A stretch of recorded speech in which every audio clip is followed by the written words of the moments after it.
स्वामी विवेकानंद जी का जन्म 12 जनवरी 1863 को हुआ।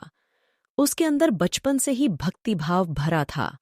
सन 1882 में रामकृष्ण परमहंस जी को अपना आध्यात्मिक गुरु बनाया और उनके बताए गए भक्ति मार्ग पर चला।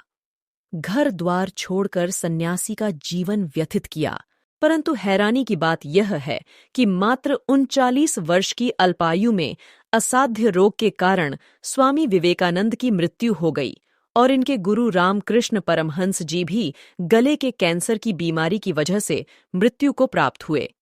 ऐसे में सोचने वाली बात है कि इतनी भक्ति करने के बाद भी दोनों की ऐसी दुर्गति क्यों हुई।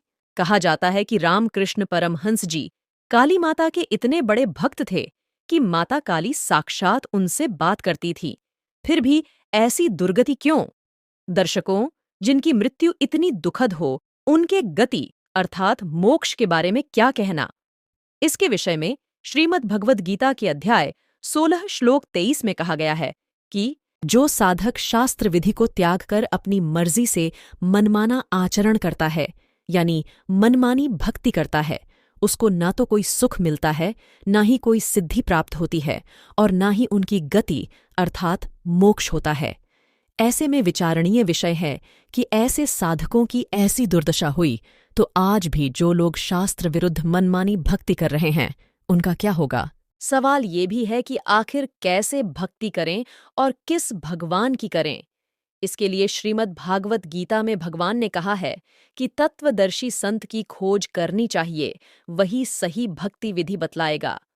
वर्तमान में संत रामपाल जी महाराज ही एकमात्र तत्वदर्शी संत हैं जो शास्त्रों के अनुकूल प्रमाणित भक्ति विधि बतला रहे हैं, जिनके द्वारा बताई गई भक्ति से आज लाखों लोगों की लाइलाज बीमारियां भी सिर्फ भक्ति मात्र से ठीक हो रही है और सुखी जीवन जी रहे हैं। तो आप लोगों से प्रार्थना है कि आप एक बार संत रामपाल जी महाराज का सत्संग अवश्य सुने।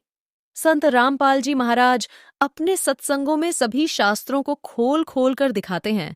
आप उन्हें अपने स्क्रीन पर देख सकते हैं और आसानी से समझ सकते हैं। संत रामपाल जी महाराज द्वारा लिखित पवित्र पुस्तक ज्ञान गंगा या जीने की राह को घर बैठे निशुल्क मंगवा सकते हैं। आप इन पुस्तकों को उनकी वेबसाइट www.jagatgururampalji.org से डाउनलोड भी कर सकते हैं।